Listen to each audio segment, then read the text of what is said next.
So Luke, tell us about the hat. It's a bit of a retro look today, the Strikeforce hat. Is that one of the favourites out of the wardrobe that you decided to rock for UFC 229? Man in Black, we're going to Conor's funeral. You told us the other day on our show that you probably weren't going to make it out here. What changed your mind? What brings you out here? Decided to come also.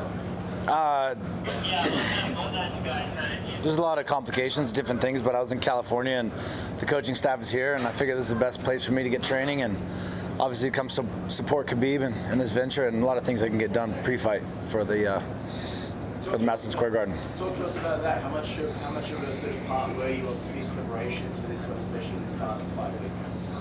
I'm always there to lend him a few words, and it's been a long time. Khabib first came into the gym, and I kind of took him under my wing and took him through the ranks of AKA and showed him the routes and the best ways to go, and the fucking kid would outwork me everywhere. And so, I've always been there for him. He's always been there for me, and I'm excited for this week, man. I'm go talk to him and make sure his head's in the right place, and it doesn't need much, man. He's 26-0. What do you think you'll say to him in that locker room moments before he goes out there and takes on Conor McGregor?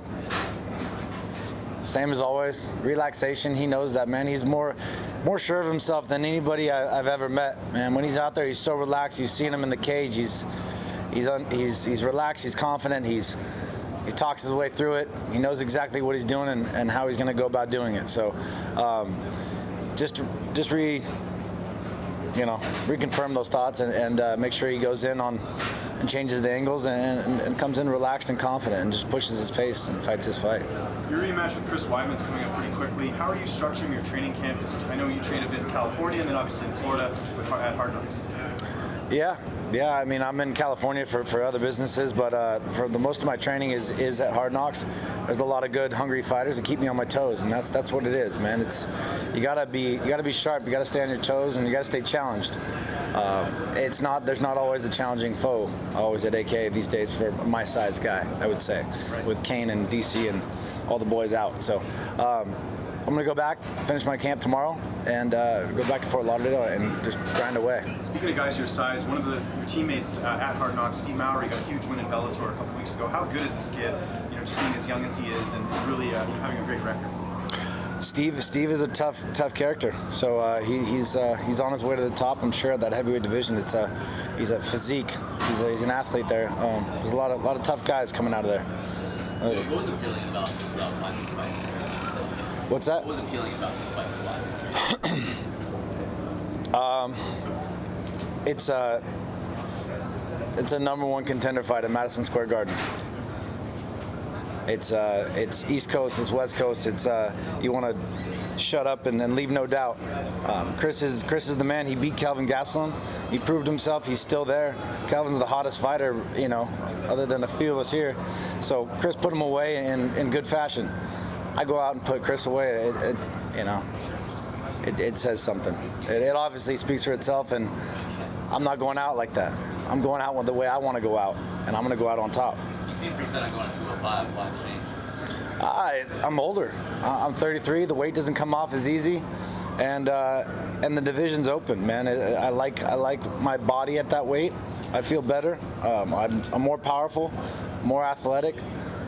There's not a lot of guys that I don't feel comfortable matching up with, and as long as DC's out of the way, I'm gonna go challenge. This is the last one on 185 for you, you think? I never confirm everything, and I can't say anything, but I'm gonna go out there and I expect to perform to my best ability. I wasn't happy with the way things went last time. I had a bad weight cut. I didn't get to where I wanted to be, and obviously perform the way I wanted to. So I expect to better that. There's a lot of complications I'm going to avoid and stay healthy and go out there and perform. Did you ever ask the UFC to have this Weidman rematch at 205 pounds? I did.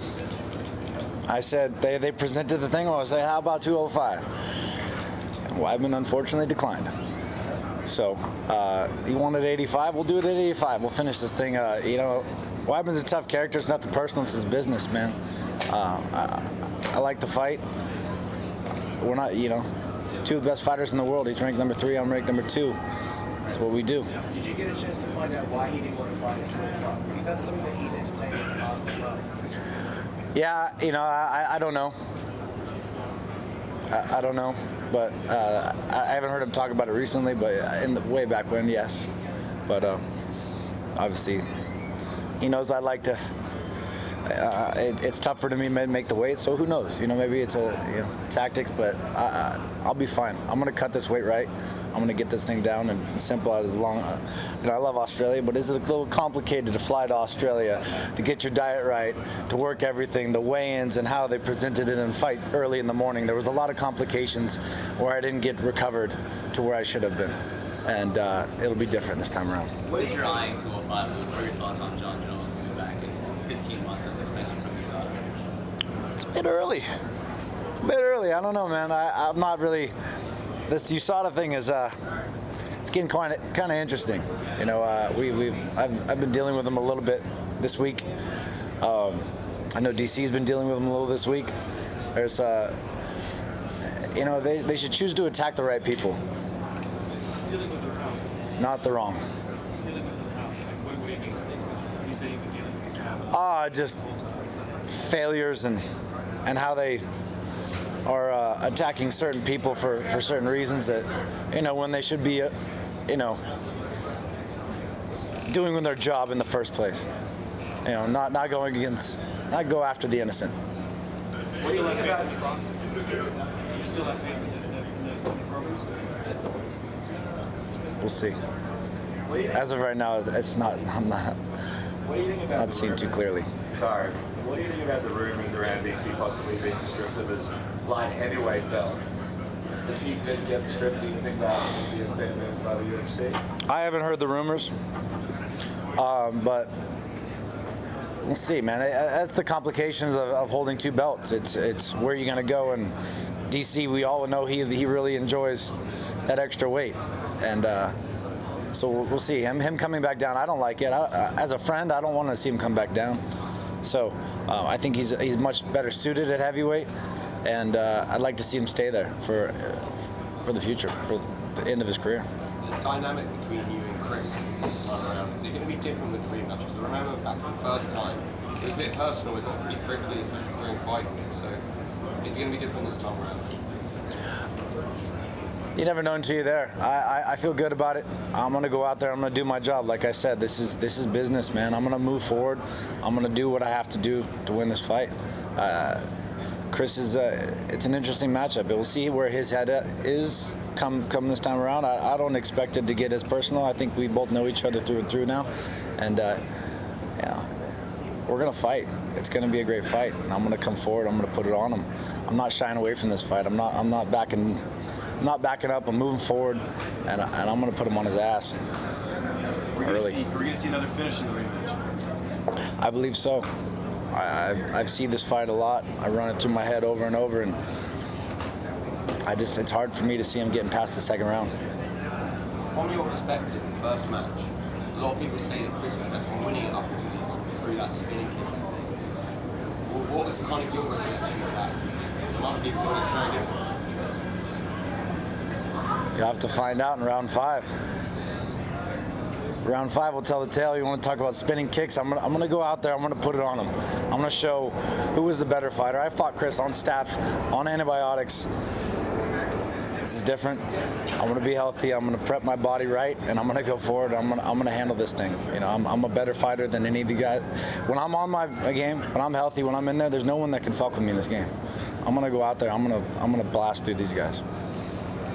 Title, and they've actually told you will fight for a title if you beat Chris this time? I've been told a lot of things, and there's not much else. You know, we have one guy in front of me that can't make weight, and it is seemingly moving up. So I'm gonna go out there and I'm gonna do my job. I'm gonna go put him away like nobody else has, and I'm gonna let that speak for itself. I'm gonna take my shot. It looks like right now the main event of your card is going to be Shango versus Humans. Probably not the main event that you were expecting when you signed that John Bout agreement. Mm-hmm. Your thoughts on that? I don't have much to say about it. I really don't personally know of the other girl, Shlemenko. I've heard of it, but it's an interesting play. We'll see. Well, I mean, we got some firepower on the card. some firepower, no doubt. So we'll perform. We'll make the card just worth everyone's while. The main events don't always tell the tale.